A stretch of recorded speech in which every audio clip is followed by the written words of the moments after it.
اس مبارک اور معزز اجتماع کے لیے میں نے سرنامہ کلام میں سورہ جمعہ کی ابتدائی 3 آیتوں کی تلاوت کا شرف حاصل کیا۔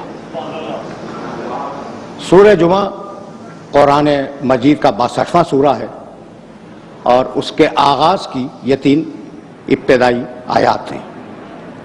پروردگار نے ارشاد فرمایا کہ یسبح للہ ما فی السماوات و ما فی الارض، اس کائنات کا ذرہ ذرہ اللہ کی بے عیبی کا اعلان کر رہا ہے۔ یسبح للہ ما فی السماوات و ما فی الارض، کائنات کا ہر ذرہ اعلان کر رہا ہے کہ ہمارا خالق بے عیب ہے۔ یہ خالق ہے کون؟ الملک القدوس العزیز الحکیم، یہ بادشاہ ہے، اللہ بادشاہ ہے، قدوس یعنی بے عیب ہے، عزیز یعنی غالب اور طاقت والا ہے، حکیم یعنی منصوبے کے بغیر کسی کام کو انجام نہیں دیتا۔ 4 نام ہیں اللہ کے، بادشاہ ہے، بے عیب ہے، طاقتور ہے اور حکمتوں والا ہے۔ هو الذی بعث فی الامیین رسولا منہم، یہ اللہ وہی ہے جس نے امیین میں ایک رسول کو بھیجا، ایک رسول کو مبعوث کیا۔ هو الذی، یہ وہ ہے جس نے ایسا رسول بھیجا، یہ وہ ہے جس نے ایسا رسول بھیجا۔ اب مجھے بتاؤ کہ یہ رسول کا تعارف ہے یا خدا کا؟ پھر سننا، یسبح للہ ما فی السماوات و ما فی الارض الملک القدوس العزیز الحکیم هو الذی بعث فی الامیین رسولا منہم، یہ اللہ وہ ہے جس نے امیین میں ایسا رسول بھیجا، یعنی اللہ ملک ہے، قدوس ہے، عزیز ہے اور حکیم ہے اور ایسا رسول بھیجنے والا ہے۔ یہ تعارف رسول کا نہیں، اللہ کا تعارف ہے محمد کے وسیلے سے۔ تو اللہ اپنے تعارف میں محمد کو اپنا وسیلہ بنائے، تو ہم اگر اپنی نجات کے لیے اسے وسیلہ بنا لیں تو هو الذی، یہ اللہ وہ ہے جس نے بعث فی الامیین رسولا منہم، امیین میں ایک رسول کو مبعوث کیا جو انہی میں سے تھا۔ کام کیا ہے؟ یتلو علیہم آیاتہ، وہ اللہ کی آیتوں کی تلاوت کرے گا۔ یزکیہم، لوگوں کے نفسوں کو پاک اور پاکیزہ بنائے گا۔ یعلمہم الکتاب، کتاب کی تعلیم دے گا، والحکمہ، اور حکمت کی تعلیم دے گا۔ 4 فریضے ہیں۔ اب پڑھا لکھا مجمع ہے، صاحبان فہم و فکر تشریف فرما ہے۔ پہلی آیت میں اللہ کے 4 نام، دوسری آیت میں میرے رسول کے 4 فریضے۔ ایسا تو ہے نا؟ اچھا بھائی، تو وَإِن كَانُوا مِن قَبْلُ لَفِي ضَلَالٍ مُبِينٍ، اگرچہ اس رسول کے آنے سے قبل پوری انسانیت کھلی ہوئی گمراہی میں مبتلا تھی۔ وَآخَرِينَ مِنْهُمْ، دیکھو اس رسول کا کام فقط ان لوگوں تک محدود نہیں ہے جو اس کے سامنے ہیں، وَآخَرِينَ مِنْهُمْ، وہ دوسرے جو آنے والے ہیں قیامت تک، اس رسول کا فریضہ یہ ہے کہ ان کی بھی ہدایت فرماتا جائے، آیات کی تلاوت کرے، نفسوں کا تزکیہ کرے، کتاب کی تعلیم دے، حکمت کی تعلیم دے، ان کو جو موجود ہیں اور انہیں جو موجود نہیں ہیں، یعنی قیامت تک کی ساری انسانیت کی ذمہ داری پروردگار نے اپنے حبیب پر ڈال دی۔ اب ان فرائض کو دیکھنے کے لیے یہ ضروری ہے کہ ہم تھوڑا سا انبیاء کی عمومی غرض بعثت پہ نگاہ ڈال لیں۔ بہت مقامات ہیں قرآن مجید میں جہاں پروردگار نے غرض بعثت پہ بات کی۔ سورہ بقر، دوسرا سورہ قرآن کا، ارشاد فرمایا کان الناس امۃ واحدۃ فبعث اللہ النبیین مبشرین و منذرین، انسانیت ایک گروہ کی شکل میں تھی، پس اللہ نے ان میں مبعوث کیا انبیاء کو، مبشرین و منذرین، اور ان کا کام یہ تھا کہ لوگوں کو جنت کی خوشخبری سنائیں اور لوگوں کو جہنم سے ڈرائیں۔ بشارت، نذارت، یہ ایک عمومی مقاصد کا بیان ہے کہ ان سارے انبیاء کو کیوں بھیجا۔ اچھا بھائی، یہ تو ہے سورہ بقر۔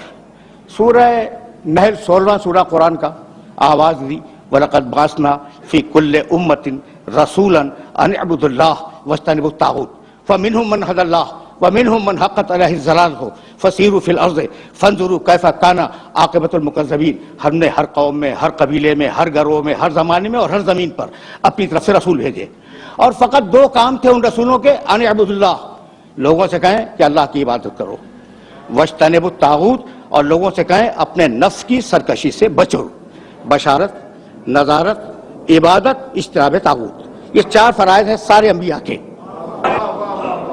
اور اب سورہ حدید 57واں سورہ قرآن کا، لقد ارسلنا رسلنا بالبینات وانزلنا معهم الکتاب والمیزان لیقوم الناس بالقسط، ہم نے اپنے رسولوں کو اس دنیا میں بھیجا، بالبینات دلیلیں دے کر بھیجا،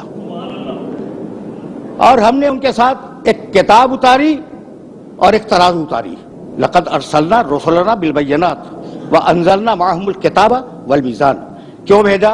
لیقوم الناس بالقسط، تاکہ لوگ عدل پہ زندگی گزاریں۔ یہ ہیں عمومی مقاصد کہ ہم نے انبیاء کو کیوں بھیجا۔ اور اب میرے نبی کا تذکرہ سورہ اعراف میں کیا، 7واں سورہ ہے اور 157ویں آیت ہے، الذین یتبعون الرسول النبی الامی الذی یجدونہ مکتوبا عندہم فی التوراۃ والانجیل یامرہم بالمعروف وینہاہم عن المنکر ویحل لہم الطیبات ویحرم علیہم الخبائث ویضع عنہم اصرہم والاغلال التی کانت علیہم۔ میں نے طویل آیت ہے اور پوری آیت نہیں پڑھی، درمیان سے پڑھی۔ پیروی کرو الذین یتبعون الرسول النبی الامی، پیروی کرو، اور پیروی کرتے ہیں لوگ اس رسول کی، رسول جو پیغام لائے، اس نبی کی، نبی جو پیغام لے۔ ایک ہی شخص ہے، دو آدمی نہیں ہے کہ الگ ہو رسول اور الگ ہو نبی۔ جب لے رہا ہے نبی ہے، جب دے رہا ہے رسول ہے۔ ایک ہی، یعنی جہتیں بدلی ہوئی ہیں، شخصیت نہیں بدلتی۔ الذین یتبعون الرسول النبی الامی، امی کے لفظ کو روک رہا ہوں میں، بہت توجہ رکھنا، وہ لوگ جو پیروی کرتے ہیں اس رسول کی، اس نبی کی، اس امی کی، الذی یجدونہ مکتوبا عندہم فی التوراۃ والانجیل، اور یہ وہ نبی ہے کہ جس کا تذکرہ پانے والے قیامت تک توریت و انجیل میں پاتے رہیں گے۔ تعارف کرایا نبی کا، اور اب اس کے بعد آواز دی کہ ہم نے اس نبی کو کیوں بھیجا، غرض بعثت، یامرہم بالمعروف۔ اچھا دیکھو لفظ امی کو ذہن میں رکھنا، اب میں جو بھی ترجمہ کروں، عموماً ترجمہ کرنے والے یہ ترجمہ کرتے ہیں کہ جسے لکھنا نہ آئے پڑھنا نہ آئے، امی جسے نہ لکھنا آئے نہ پڑھنا آئے، یہ ترجمہ عموماً کیا جاتا ہے۔ اچھا بھائی مجھے تو نہیں معلوم کہ یہ ترجمہ کیسا ہے اور اس پہ بھی کوئی کمنٹ نہیں کرنا چاہتا، لیکن ایک بات میں کہنا چاہتا ہوں کہ پہلی وحی جب آئی ہے، بسم اللہ الرحمن الرحیم، اقرأ بسم ربک الذی خلق، اقرأ بسم ربک الذی خلق، خلق الانسان من علق، اقرأ وربک الاکرم الذی علم بالقلم علم الانسان ما لم یعلم۔ سرسری گرو گا حبیب پڑھو 2 مرتبہ، اور ہم نے انسان کو قلم سے لکھنا سکھایا، یعنی لکھنے کا بھی تذکرہ ہے، پڑھنے کا بھی تذکرہ ہے۔ یہ مرحلہ فکر عجیب ہے۔ تو اب امی پہ بات نہیں کروں گا، یہ رسول ہے، یہ نبی ہے، یہ امی ہے، رسول ہے، نبی ہے، امی ہے۔ اب دیکھنا کہ اس نبی کو ہم نے کیوں مبعوث کیا۔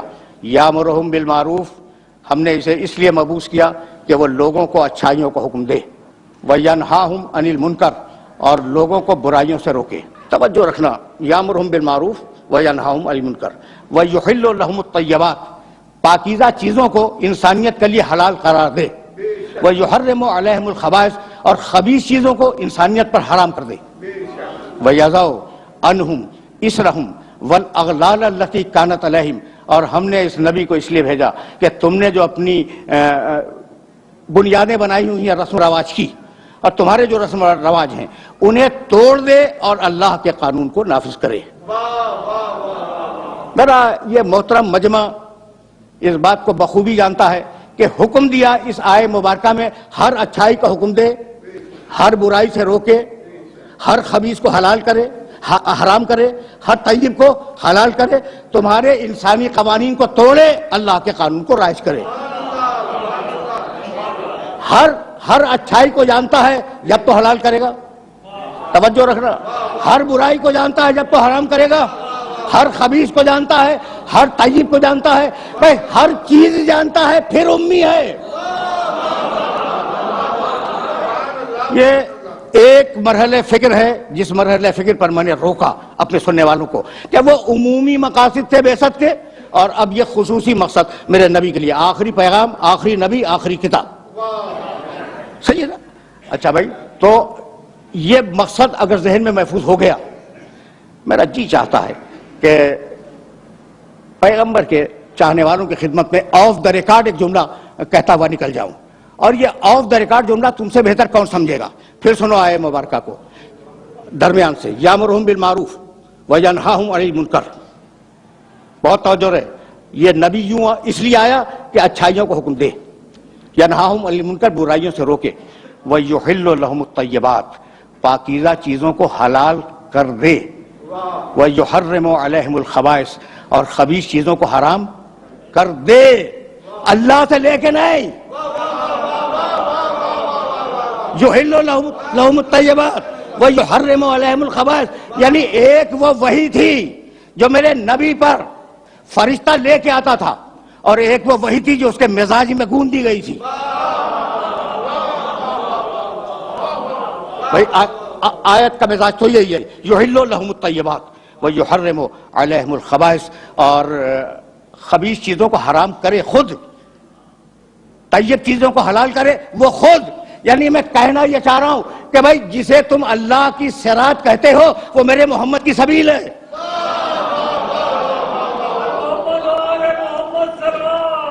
جسے تم صراط مستقیم کہتے ہو اور جسے سبیل الہی کہتے ہو، وہ واقعاً بنا ہوا کوئی راستہ نہیں ہے. میرا محمد قدم رکھتا جائے، راستہ بنتا جائے. یہ وہ باریک مرحلہ فکر تھا جہاں میں اپنے سننے والوں کو روکنا چاہ رہا تھا. اب واپس چلو اس آیہ مبارکہ کی طرف جس میں غرض بعثت کو پھر بیان کیا گیا. هو الذی بعث فی الامیین رسولا منہم، ہم نے اس نبی کو امیین میں مبعوث کیا. جعلہ کے معنی ہے بنانا، انی جاعل فی الارض خلیفہ، میں زمین پر خلیفہ بنانے والا ہوں. جاعل، جال کے معنی بنانا. بہت توجہ رہے. یا داؤد انا جعلناک خلیفۃ فی الارض، داؤد ہم نے تجھے اس زمین پر خلیفہ بنا دیا. تو جال کے معنی بنانا، باز کے معنی اٹھانا. یعنی نبی اس دنیا میں بنایا نہیں جاتا، نبی پہلے سے نبی ہوتا ہے، اسے بھیجا جاتا ہے. یہ جو 62واں سورہ ہے نا، سورہ جمعہ، اس سے پہلے سورہ 61واں سورہ صف، اس میں بھی پروردگار عالم نے ارشاد کیا، هو الذی ارسل رسولہ بالہدی ودین الحق، ہم نے بھیجا اس رسول کو، پہلے سے تھا رسول، اسے ہم نے دنیا میں بھیج دیا. اچھا بھائی، تو اب رسول آیا، رسول کے معنی پیغام لانے والا، سب کو معلوم ہے. اور اس کا ترجمہ اگر اردو میں ڈھونڈا جائے تو قاصد، اگرچہ قاصد بھی عربی لفظ ہے لیکن اردو میں جس معنی میں استعمال ہوتا ہے اسی معنی میں عربی میں لفظ رسول استعمال ہوتا ہے. اچھا بھائی، اور آسان کر لو، ایلچی. تو اب یہ کون ہے؟ اللہ کا ایلچی ہے، اور یہ پیغام لانے والا لکھا ہوا سربمہر لفافہ لے کے نہیں آیا، یہ پیغام لایا ہے زبانی. ایسا ہے یا نہیں؟ اگر یہ سمجھ لو تو پھر میں آگے چلا جاؤں. اور یہ وہ مرحلہ فکر ہے جس مرحلہ فکر پر ذرا سی رسالت کھلے گی. سربمہر لفافہ نہیں لایا کہ آپ اسے کھول کے پڑھ رہے ہیں، وہ زبانی پیغام لایا ہے. اس نے زبانی میسج لیا، اپنے ذہن میں رکھا، زبانی آپ تک پہنچایا. تو ایلچی کے لیے پہلی بات یہ ضروری ہے کہ اس میں پیغام کو ریسیو کرنے کی اہلیت ہو.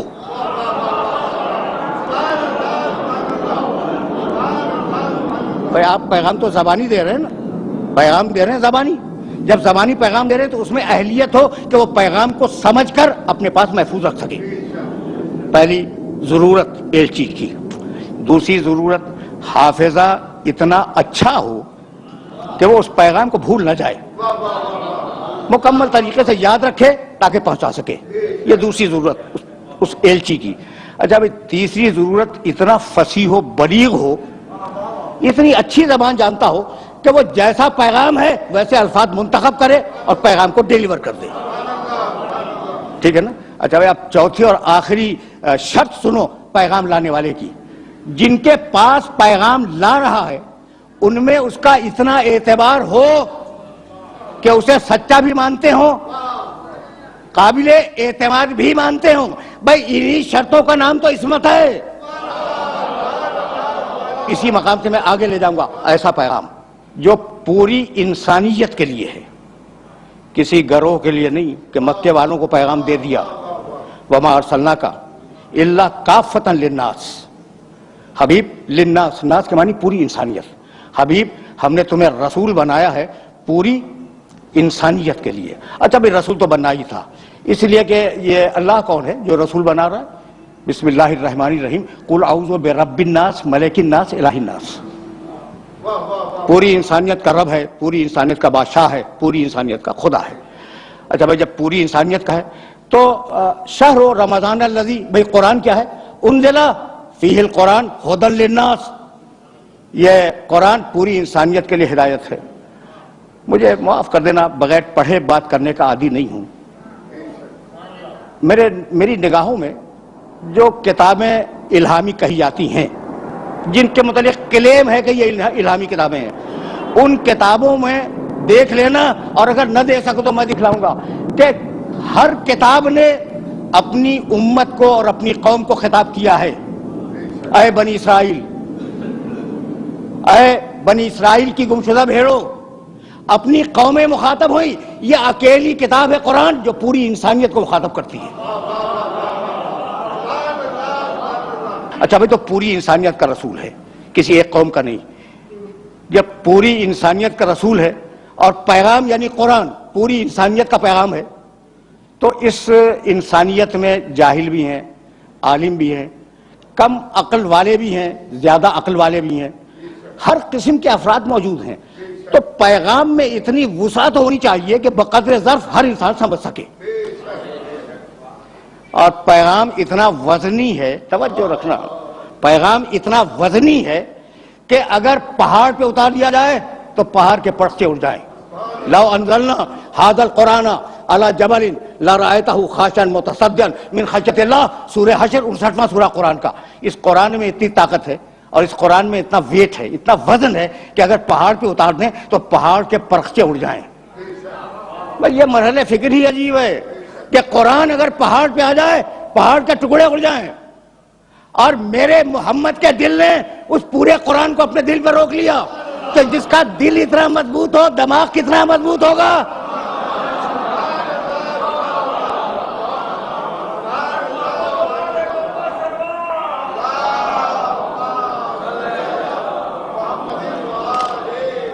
اب میں ایک جملہ کہنا چاہ رہا ہوں اور پڑھ کے بولتا ہوں.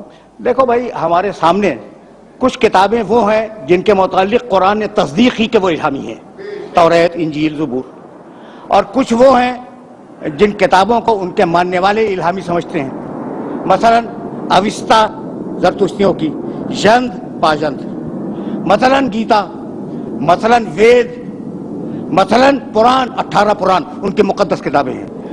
ان کتابوں کو پڑھ ڈالو اور پھر قرآن کو پڑھو تو دنیا وہ مذہبی ہو یا غیر مذہبی دنیا ہو پکار رہی ہے کہ بھائی جیسا قرآن ہے یہ کتابیں ویسی نہیں ہیں. یہ بالکل غیر مذہبی افراد جو فقط دور سے ایک تیسری فرد کی حیثیت سے قرآن مجید کو اور ان کتابوں کو دیکھتے ہیں، ان میں مستشرقین ہیں یورپ کے.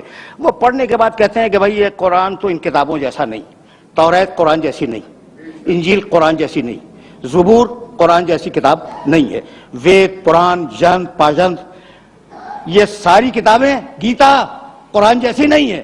تو اب میں ایک سوال کرنا چاہ رہا ہوں کہ کتابیں قرآن جیسی نہیں ہیں اور قرآن لانے والا تم جیسا ہے؟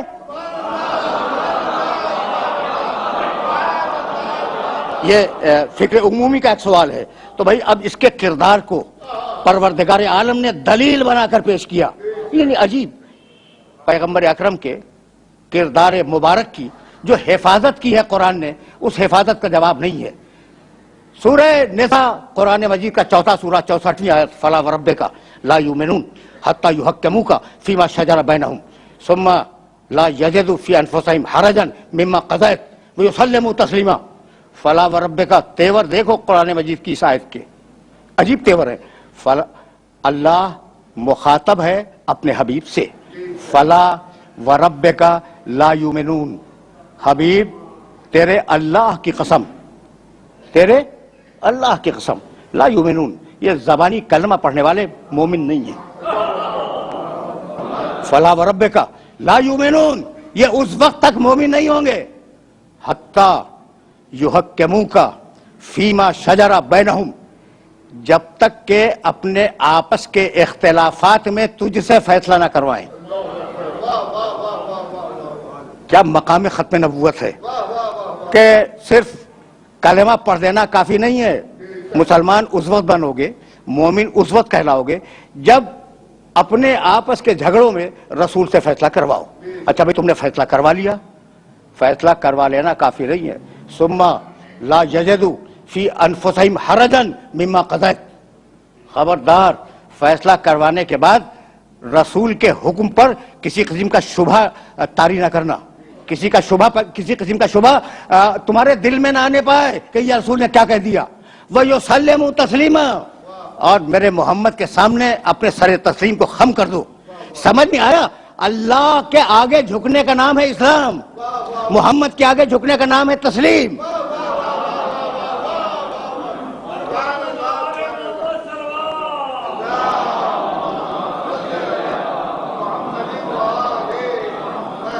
یہ مرحلہ فکر عجیب ہے، اور میں اس مرحلہ فکر پر تھوڑی دیر کے لیے اپنے سننے والوں کو روکنا چاہ رہا ہوں۔ میں مقام محمد کی حفاظت، سورہ نساء، چوتھا سورہ قرآن مجید کا، اور اب آواز دی سورہ حجرات، بار بار میں نے ان آیات کی تلاوت کی، پہلی اور دوسری آیات، بسم اللہ الرحمن الرحیم، یا ایھا الذین آمنوا لا تقدموا بین یدی اللہ ورسولہ واتقوا اللہ ان اللہ سمیع علیم، یا ایھا الذین آمنوا لا ترفعوا اصواتکم فوق صوت النبی ولا تجہروا لہ بالقول کجہر بعضکم لبعض ان تحبط اعمالکم وانتم لا تشعرون۔ اے ایمان لانے والو، خدا اور رسول سے آگے بڑھنے کی کوشش نہ کرنا، یعنی حکم خدا اور رسول سے آگے نہ بڑھنا، جو کہہ دے اسے مان لو، ٹھیک۔ دوسری آیت، یا ایھا الذین آمنوا لا ترفعوا اصواتکم فوق صوت النبی، اے ایمان لانے والو اپنی آواز کو میرے نبی کی آواز پر بلند نہ کرنا۔ پروٹوکول ہے میرے نبی کا، یہ میرے نبی کا پروٹوکول ہے کہ اس کی آواز پر اپنی آواز کو بلند نہ کرنا۔ اس کے بعد کا ٹکڑا پڑھوں، وَلَا تَجْهَرُوا لَهُ بِالْقَوْلِ كَجَهْرِ بَعْضِكُمْ لِبَعْضٍ، خبردار میرے نبی کو اس طریقے سے نہ پکارنا جیسے تم اپنے دوستوں کو پکارتے ہو۔ سن لیا تم نے؟ سن لیا؟ لا تجہروا لہ بالقول کجہر بعضکم لبعض، خبردار میرے نبی کو ویسے نہ پکارنا جیسے تم اپنے دوستوں کو پکارتے ہو، یعنی اگر وہ تم جیسا ہوتا تو ہم اجازت دے دیتے۔ ان تحبط اعمالکم وانتم لا تشعرون، تمہاری پڑھی ہوئی نمازیں تمہارے منہ پہ پھینک دوں گا، تمہارے رکھے ہوئے روزے تمہارے منہ پہ پھینک دوں گا، تمہاری دی ہوئی زکوٰۃ اور تمہارے کیے ہوئے حج تمہارے منہ پہ مار دوں گا اگر میرے نبی سے آگے بڑھنے کی کوشش کی، اور اگر میرے نبی کی آواز پر اپنی آواز کو تم نے بلند کیا۔ اب پروٹوکول، میرے نبی کا پروٹوکول سمجھ میں آ رہا ہے نا بھائی؟ یہیں سے تو ذرا سا میں اپنے سننے والوں کو آگے لے جانا چاہ رہا ہوں۔ مشہور و معروف آیت سورہ احزاب کی، ان اللہ و ملائکتہ یصلون علی النبی، بہت مشہور آیت ہے، آیت درود، ان اللہ، 33واں سورہ، سورہ احزاب، و ملائکتہ یصلون علی النبی، اللہ اور اس کے فرشتے نبی پر درود بھیجتے ہیں۔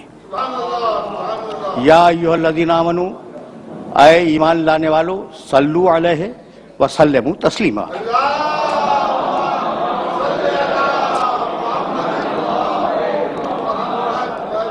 اے ایمان لانے والو تم بھی اس پہ درود بھیجو اور اس کے آگے اپنے سر تسلیم کو خم کر دو۔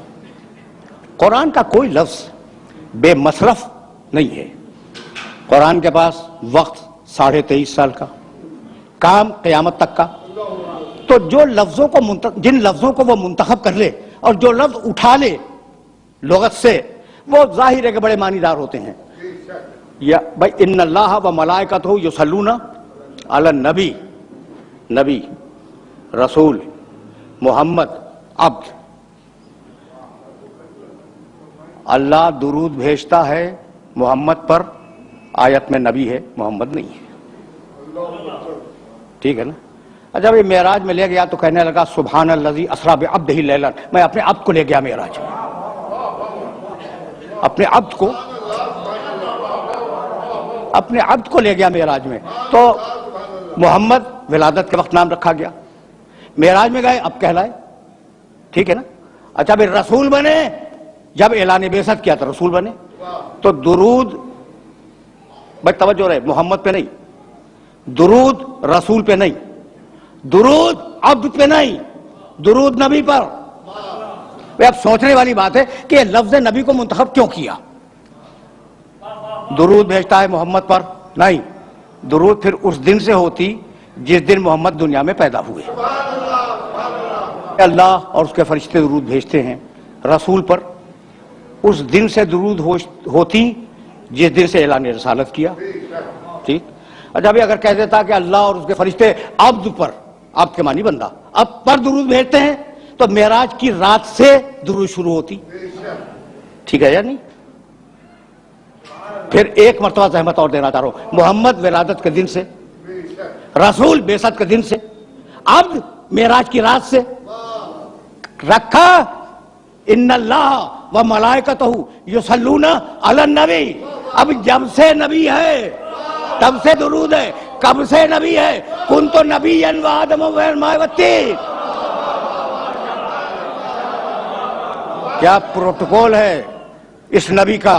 اب میرے پاس اردو میں کوئی لفظ نہیں تھا، اس لیے میں نے یہ انگریزی کا لفظ استعمال کیا. کیا پروٹوکول ہے؟ یعنی موسیٰ علیہ السلام نہیں آیا کہ جب ان کا نام لو درود بھیجو، نہیں ہے. عیسیٰ علیہ السلام کے لیے درود کا تذکرہ انجیل میں، چاروں انجیلوں میں، اس کے علاوہ بھی 4 انجیلوں کے علاوہ بھی انجیلیں پائی جاتی ہیں، کہیں نہیں ہے.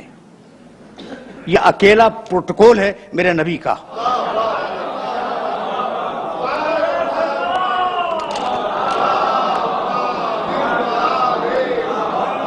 وذکر 19واں سورہ فی الکتاب مریم اذ انتبذت من اہلہا مکانا شرقیہ. حبیب اپنی کتاب میں مریم کا تذکرہ کرو. اب میں آیات نہیں پڑھوں گا. مریم اپنے رشتہ داروں سے ہٹ کر مشرقی علاقے میں چلی گئی، اور جب وہ مشرقی علاقے میں گئی تو اس نے پردہ کھینچ لیا اپنے اور رشتہ داروں کے درمیان. جب پردہ کھنچ گیا، ارسلنا الیہا روحنا، ٹکڑے پڑھنا ہوں آیات کے، فتمثل لہا بشرا سویا، ہم نے اپنے فرشتے کو بھیجا اور وہ فرشتہ انسانی پیکر میں مریم کے سامنے آیا. مریم گھبرا گئی، گھبرا کے کہنے لگی کہ میں اللہ کی پناہ چاہتی ہوں. یہ تو کہاں سے آ گیا؟ کہا مریم مت گھبراؤ، انما انا رسول ربک لأہب لک غلاما زکیہ. مریم مت گھبراؤ، میں کوئی انسان نہیں ہوں، بشری پیکر میں آیا ہوں. میں تو تمہارے رب کا رسول ہوں اور تمہیں خوشخبری سنانے آیا ہوں کہ تمہیں ایک پاکیزہ بچہ عطا ہوگا. بچہ پیدا ہوا. توجہ رہے، اس لیے کہ میں بہت دور جاؤں گا اور میرے پاس تھوڑا سا وقت ہے، اسے بہت کارآمد کرنا چاہ رہا ہوں میں. بچہ پیدا ہوا. قرآن میرے پاس وقت ہوتا تو میں ساری آیتیں آپ کی خدمت میں پیش کرتا. بھائی بچہ پیدا ہو گیا. جب بچہ پیدا ہو گیا تو مریم کمزور تھیں، ابھی بچے کی پیدائش ہوئی ہے. حزی الیک بجیز النخلۃ تساقط علیک رطبا جنیا. مریم تم کمزور ہو نا، یہ جو کھجور کا درخت ہے جس کے نیچے تم بیٹھی ہوئی ہو، ہلاؤ. جب ہلاؤ گی تو تمہارے اوپر تازہ کھجوریں گریں گی. رطبا جنیا، تازہ کھجوریں. بھائی توجہ رکھنا، تازہ کھجوریں گریں گی. کس دن گریں گی؟ 25 دسمبر کو تازہ کھجوریں، جو خرموں کے پکنے کے دن ہی نہیں ہیں. تازہ کھجوریں گریں گی، انہیں کھاؤ اور اپنی طاقت کو بحال کرو. پھر آگے مریم بچے کو گود میں لے کے چلی. جب وہ شہر ناصرہ کے چوک پہ بچے کو گود میں لیے ہوئے آئیں تو پاکیزہ مریم، کنواری مریم، طاہرہ مریم، مطہرہ مریم. وہ بوڑھے یہودی جو وہاں بیٹھے ہوئے تھے، انہوں نے کنواری مریم کی گود میں بچہ دیکھا تو کہنے لگے یا اخت ہارون ما کان ابوک امرأ سوء وما کانت امک بغیہ. اے ہارون کی بہن تیری ماں بھی اچھی تھی تیرا باپ بھی اچھا تھا، تو بچہ کہاں سے لے آئی؟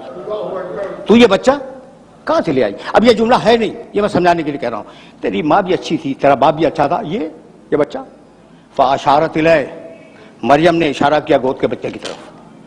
میرے عزیزو، میرے دوستو، میں آپ کے سامنے یہاں موجود ہوں، ٹھیک؟ آپ نے مجھ سے کوئی سوال کیا اور میں نے، میری گود میں بچہ ہے، فرض کر لیں تھوڑی دیر کے لیے میری گود میں 2 دن کا 2 ہفتے کا کوئی چھوٹا سا بچہ ہے، آپ نے مجھ سے سوال کیا کوئی علمی سوال، میں نے کہا اس بچے سے پوچھ لیں، تو اب 2 صورتیں، اپنی مثال دے رہا ہوں، 2 صورتیں، میں نے کہا بچے سے پوچھ لیں، ٹھیک ہے نا؟ تو یا تو میں پاگل ہوں اور یا پھر مجھے یقین ہے کہ بچہ بولے گا۔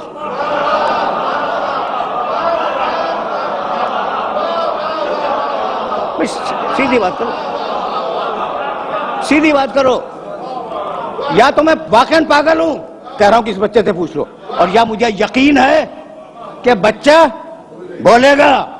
تو مریم کو یقین ہے کہ بچہ بولے گا، فاشارت الیہ، کہا اس سے پوچھو، قالوا کیف نکلم من کان فی المہد صبیا، کہنے لگے بوڑھے یہودی کہ یہ کیا بولے گا، گہوارے کا بچہ، گود کا بچہ، اسے ہم کیسے بات کریں؟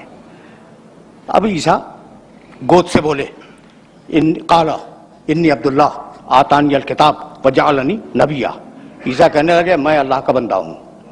کبھی پھر صحیح، قرآن ہے اور بڑی عجیب و غریب کتاب ہے، اور میرا یہ میسج ہے نہ فقط سامنے بیٹھے ہوئے محترم سامعین سے، بلکہ جہاں جہاں تک یہ آواز آئے کہ کچھ وقت قرآن کے مطالعے کو دیا کرو، لیکن یقین کرو، قسم کھا کے کہہ رہا ہوں کہ یہ قرآن تمہارے باپ سے زیادہ شفیق اور تمہاری ماں سے زیادہ مامتا والی کتاب ہے۔ کبھی اس میسج کو اپنے ذہن کے اندر محفوظ رکھنا اور بات کرنا۔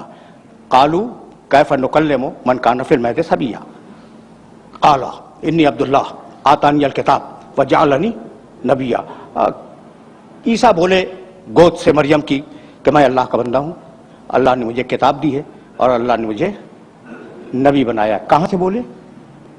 گود سے۔ عیسیٰ اعلان کر رہے ہیں مریم کی گود سے کہ اللہ نے مجھے نبی بنایا ہے۔ پھر حضرت یحییٰ کے لیے اسی قرآن نے آواز دی، یا یحییٰ خذ الکتاب بقوۃ وآتیناہ الحکم صبیا، اے یحییٰ ہم تمہیں کتاب دے رہے ہیں، اس کتاب کو مضبوطی کے ساتھ تھام لو۔ وآتیناہ الحکم صبیا، ہم نے بچپنے میں یحییٰ کو نبوت دے دی۔ پروردگار عیسیٰ کو بچپنے میں نبوت دیتا ہے مریم کی گود میں، یحییٰ کو بچپنے میں نبوت دیتا ہے۔ یہ جو کائنات کا سب سے بڑا نبی ہے اسے 40 برس تک انتظار کروایا۔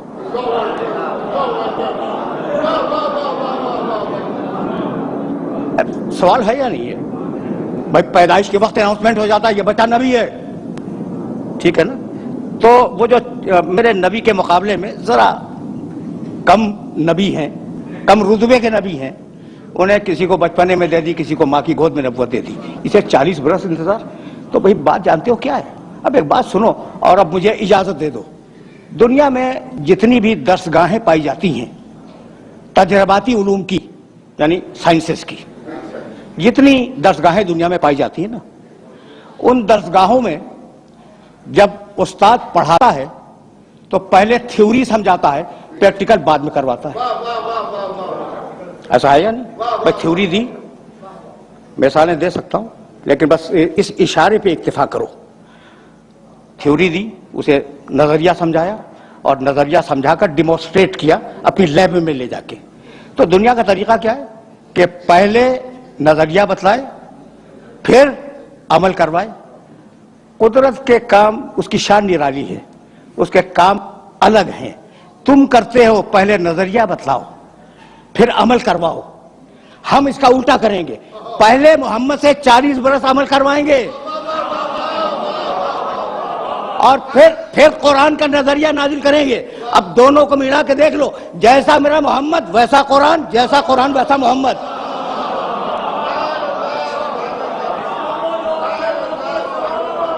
یعنی میں کہنا یہ چاہ رہا ہوں کہ یہ 2 الگ الگ چیزیں نہیں ہیں، لفظ ہیں سمجھانے کے لیے 2 الگ ہے، قرآن اور محمد۔ یہ دو الگ الگ لفظ ہیں، مفہوم ایک ہی ہے کہ بھائی پہلے میں نے اس شخص کو بھیجا اور 40 برس اس کا کردار دیکھو، اور پھر اب قرآن بھیجوں گا اور دونوں کو ملا کے دیکھ لینا. تو مطلب تو یہی ہوا کہ یہ دونوں علم الہی کا پرتو ہیں. جب علم الہی لفظوں میں ڈھلا قرآن کہلایا، اور جب نور کے پیکر میں ڈھلا محمد کہلایا. تو اگر قرآن بے عیب ہے تو میرا نبی بے عیب ہے. دیکھو بھائی، میں نے تو کہہ دیا میرا نبی ہے تو میں دعویٰ کروں گا کہ بے عیب ہے، ٹھیک ہے نا؟ کوئی ثبوت ہے؟ اگر ثبوت فلسفے منطق سے دینا شروع کروں تو بوجھل ہو جائے گا. بس ایک جملہ سنو. یہ جو عرب تھے نا، ان عربوں کے سامنے قرآن نے بتوں کی برائیاں اور ان کے نقائص بیان کیے. کیا ہیں یہ تمہارے بت؟ لولے، لنگڑے، اندھے، بہرے، کسی کے کام کے نہیں آ سکتے. تم اسے مدد کیا مانگ رہے ہو؟ یہ تو اپنے چہرے کی گرد بھی صاف نہیں کر سکتے. اچھا، اسی کی تشریح میرے نبی نے کی. بہت توجہ رہے. اور کہنے لگے میرا خدا بے عیب. میرا نبی میرا خدا بے عیب. تمہارے بت کیا ہے ان کے پاس؟ یہاں سے اٹھاؤ وہاں رکھ دو، وہاں سے اٹھاؤ وہاں رکھ دو. میرا خدا ان اللہ علی کل شیء قدیر، ہر شے پہ قادر ہے. یہ جاہل بھائی تو نہ دیکھ سکے، نہ سن سکے، نہ بول سکے تمہارے بت. میرا خدا عالم بھی ہے، کلام بھی پیدا کرتا ہے، قادر بھی ہے، ہر شے جس شے میں چاہے کلام پیدا کر دے. تو بتوں کی برائیاں کی قرآن نے، برائیوں سے مراد ان میں جو نقائص تھے وہ بیان کیے، ٹھیک، اور خدا کی تعریف کی. وہ عرب جو اس زمانے کا تھا وہ اپنی آن پہ مر جانے والا عرب تھا. ایک اونٹنی کا تھن کسی کے تیر نے چھید دیا، 40 برس لڑائی ہوتی رہی آن کے اوپر. تو کتنی آن والے عرب تھے اس معاشرے میں. قرآن کہہ رہا ہے، میرا نبی کہہ رہا ہے کہ تمہارے خدا ایسے، تمہارے خدا ایسے، تمہارے خدا ایسے. کہہ رہا ہے یا نہیں؟ قرآن اٹھا کے دیکھنا، میرے نبی کے بیانات جو بتوں کے سلسلے میں وہ اٹھا کے دیکھ لینا. اور میرا خدا بے عیب. بہت توجہ رہے، اس لیے کہ یہ وہ مرحلہ فکر ہے کہ اگر یہ بات واضح ہو گئی تو میری محنت آج کی سوارت ہے. اچھا بھائی، تو ناک پہ مر جانے والا عرب، گھمنڈی عرب کہتا نا کہ مسلمانوں کے رسول 100 عیب تم نے ہمارے خداؤں میں نکالے، لاؤ اپنے خدا کو. یہ میسج پہنچا؟ نہیں بھائی نہیں. بس یہی تو روکنا چاہ رہا ہوں میں، اور یہیں یہ گفتگو اپنے آخری مرحلوں سے ہمکنار ہو جائے گی. بھائی وہ عرب کہتے تو کہ تم نے ہمارے بتوں میں 100 عیب نکال دیے، لاؤ کم سے کم 10 تو ہم بھی نکال دیں گے. ورنہ ہمارا ارادہ تو یہ ہے کہ تم نے 100 عیب ہمارے بتوں میں نکالے ہیں، 400 عیب تمہارے خدا میں نکالیں گے. کسی نے چیلنج کیا؟ پڑھ کے بولتا ہوں خدا کی قسم کسی عرب کا چیلنج موجود نہیں ہے کہ اپنے خدا کو لاؤ تو ہم اس میں عیب نکالیں گے. بھائی بتلانا یہ تھا کہ اتنا بے عیب رسول بھیجا ہے کہ پہلے اس میں عیب تلاش کرو، مجھ تک بعد میں آؤ گے.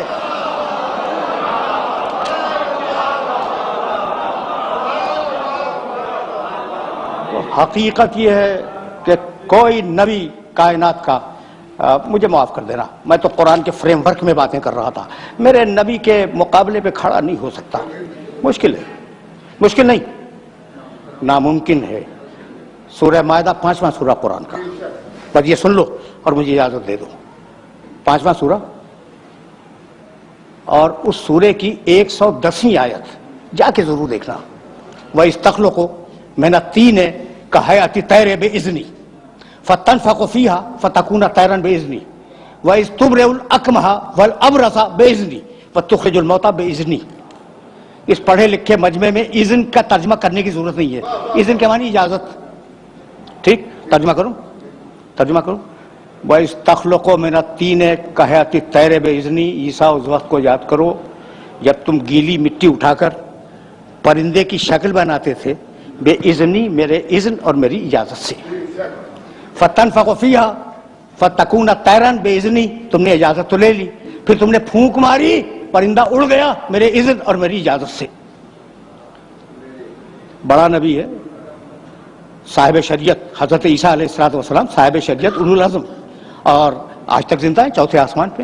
میں کیا ہے؟ اذن دے مالک، مٹی اٹھائی، اذن دے پرندہ بناؤ، اذن مل گیا، پرندہ بنا لیا، اذن دے پھونکو، اذن مل گیا اور اذن الہی سے پرندہ اڑ گیا. وَإِذْ تُبْرِئُ الْأَكْمَحَ وَالْأَبْرَصَ بِإِذْنِي. عیسیٰ تم نے کوڑھی انسان کو اچھا کیا میرے اذن اور میری اجازت سے. وَالْأَبْرَصَ جسے سفید داغ ہو جائے تم نے اسے اچھا کیا, ٹھیک ہے. سورہ مائدہ 5واں سورہ 110ویں آیت, تم نے اچھا کیا میرے اذن اور میری اجازت سے. آخری ٹکڑا عیسیٰ تم نے مردوں کو بھی زندہ کیا, کوئی شک نہیں ہے, بے اذنی میرے اذن سے.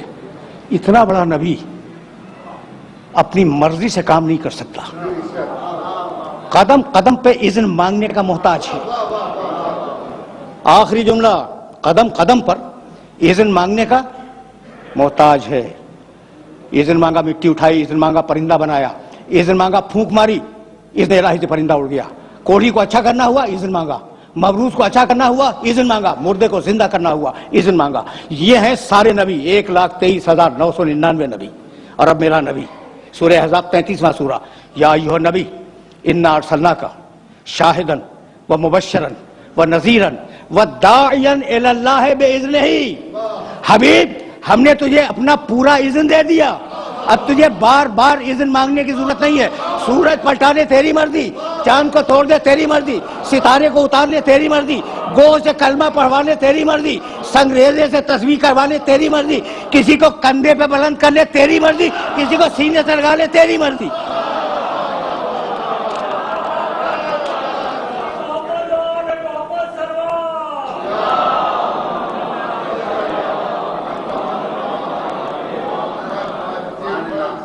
وآخر دعوانا ان الحمد للہ رب العالمین. پروردگارہ اس عبادت کو قبول فرما, پروردگارہ ہمیں کامل ایمان فرما, پروردگارہ ملک کو مستحکم فرما اور ملت اسلامیہ کو متحد فرما. فسيعلم الذين ظلموا أي منقلب. برحمتك يا أرحم الراحمين وصلى الله على محمد وآله الطاهرين.